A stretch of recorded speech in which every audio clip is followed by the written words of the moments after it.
So আসসালামু আলাইকুম guys, কেমন আছো তোমরা? আশা করি সকলে অনেক ভালো আছো। আল্লাহর রহমতে আমিও অনেক ভালো আছি। তো আজকে আমি চলে গেছিলাম কিছু গরিব অসহায় মানুষের সাহায্য করতে।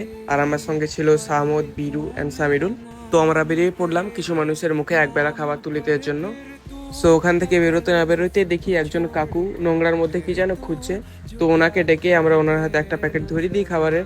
তারপরে একটা চাচাকে দেখি যিনি হাঁটতে পারেন না, তো ওনার হাতে আমরা একটা খাবারের প্যাকেট তুলে দিই। তারপরে একটা কাকু আছে যেনার একটা হাত নেই। ভাবতে পারছো গাইস, একটা হাত নেই ওনার। তো এইসব মানুষের মতো অসহায় আর কেউ আছে বলে আমার মনে হয় না। তো ওনার হাতে একটা খাবারের প্যাকেট দিয়ে আমরা চলে যাই বাস স্ট্যান্ডের দিকে। তারপরে এনার কাছে এসে আমি এনাকে জিজ্ঞেস করি বিরিয়ানি খাবেন, তো বলছেন না আমি খেয়েছি, ওই জন্য কিছু টাকা দিয়ে দিলাম। তারপর বাস স্ট্যান্ডের ভিতরে গিয়ে এক দিদিকে দেখি ওখানে কুড়িয়ে কুড়িয়ে মুড়ি খাচ্ছে। ভাই ভাবতে পারছো, এই ময়লার মধ্যে কুড়িয়ে মুড়ি খাচ্ছে। তার মানে ভাবো ওরা কতটা অসহায়। এদের পাশে তো আমাদেরকেই থাকতে হবে। এবার কিছুজন বলবে যে আমি এগুলো সব দেখানোর জন্য করছি। তো ভাই তোমাদেরকে বলছি, তোমরাও এই গরিব অসহায় মানুষদের সাহায্য করো দেখানোর জন্য। তোমরা যদি ভেবে থাকো যে দেখানোর জন্য করছি, তো তোমরাও দেখানোর জন্য করো ভাই। ওই বাহানায় কিছু গরিব অসহায় মানুষ একবেলা খেতে তো পাবে। তো যাই হোক, আমি এনার হাতে একটা খাবারের প্যাকেট তুলে দিই। এনার হাতে খাবারটা দেওয়ার পরেই পাশ থেকে এক কাকু বলে যে আমাকে এক প্যাকেট দাও, আমারও খুব খিদে পেয়েছে। তো আমি ওনার হাতেও একটা খাবারের প্যাকেট তুলে দিই।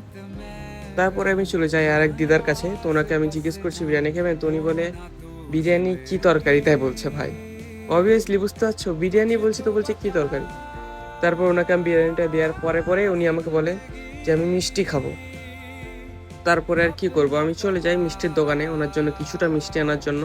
আর এখন আমার তোমাদের সাপোর্টের খুবই দরকার। এখন যেহেতু কিছু লোকে সাহায্য করছি, দেখা গেল পরে আরো অনেক লোকে সাহায্য করতে পারছি। তারপর মিষ্টিটা নিয়ে আমি চলে আসি দিদার কাছে। তো ওনাকে মিষ্টিটা দিয়ে দিই। তো উনি মিষ্টিটা দেখে খুবই খুশি হয় আর আমাকে এই বিরিয়ানিটা দেখায় যে আমি ব্যাগে ভরে নিয়েছি, বাড়ি গিয়ে খাবো। তো তোমরা সবাই দোয়া করো যেন আমি আরো গরিব অসহায় মানুষের পাশে দাঁড়াতে পারি, ইনশাআল্লাহ।